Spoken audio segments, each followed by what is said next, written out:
I'm Liliana. Welcome to MentorcliQ Mentoring Soundbites, where we answer some of the most common and important questions professionals just like you ask about starting, managing, and growing their mentoring program. In this video, a Chief Inclusion Officer at a top financial services company shares her advice on how to create successful mentoring programs. We hope you find this video helpful. Be sure to like and subscribe for more mentoring best practices like this. What I learned through the process was that the biggest impact was in our international markets when we go beyond the United States. So many times we and other companies as well, we start initiatives that are U.S.-centric, if you will. So this was the first enterprise-wide solution that we offered to our organization, and the deep level of appreciation that came from our employees that are beyond the United States was amazing. Like that distance bias, right? Because the distance bias says that closer is better than further away. So at this point in time, we showed up as a global organization for our employees. So it was a win-win situation and something that we did not expect to achieve. So we were looking to build deeper relationships within the organization. We have a lot of tenured employees, so we wanted to maintain that institutional knowledge within the organization as well. And then we wanted, lastly, and probably most important, we wanted our employees to be able to grow, to develop, and then also to be able to contribute to the organization in a higher or more meaningful way. So those were the things that we were looking for, and we were able to achieve all of them through the Global Mentoring Program. It transcends our strategy. It goes beyond anything that our global inclusion strategy. It transcends our business strategy as well as our talent management strategy. When I think about our global inclusion strategy, we have 3 pillars. The first pillar is around infusing inclusion into everything that we do. The second pillar is building community. And then that last pillar is upskilling talent, upskilling our employees.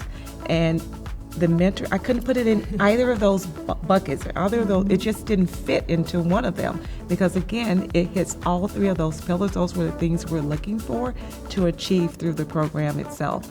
So it's not only germane to what we're doing in the inclusion space, but it's also integral in the way that we will be able to accelerate our business growth.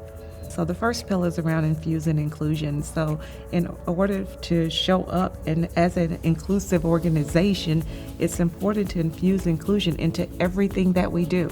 So whether it's a forum for a town hall meeting, we want to show up as inclusive. We want to make sure that we have good diverse representation on the stage so that our employees can see themselves as part of the organization. In our talent acquisition programs, we want to make sure that we have programs that are accessible to all people. So we look at and make sure that we have that our job descriptions are gender fluid, if you will.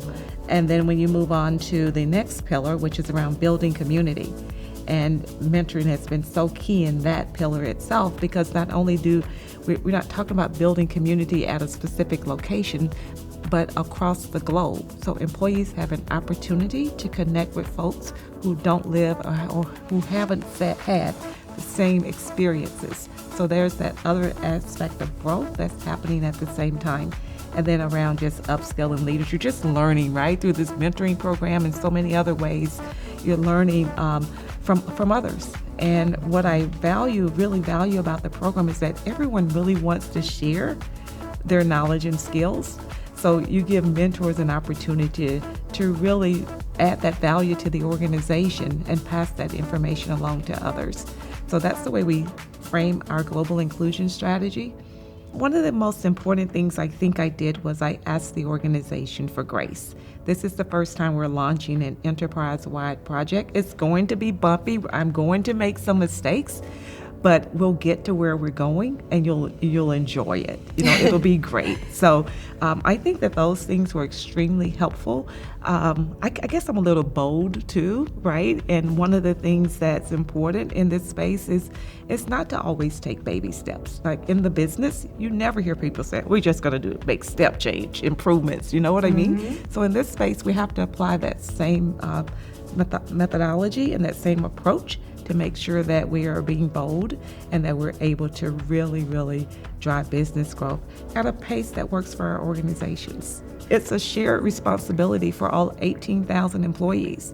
And I like to say we license our employees to bring their ideas to the table, to bring their voices to the table. And today, so many people are asking for a seat at the table, and a seat isn't enough.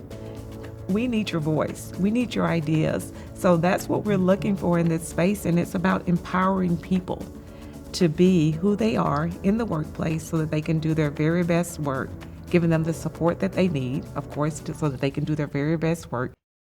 What strategies do you believe are necessary for successful mentoring programs? Let us know in the comments below. There is no one path to success with mentoring programs. However, you can increase the chances that your program succeeds by taking care of the basics, especially aligning with key business objectives and centering participant needs as you design your program. The last step is execution. For even more mentoring tips or to learn how to take the next step, visit us at mentorcliq.com. And don't forget to like and subscribe to get updated on mentoring best practices like this.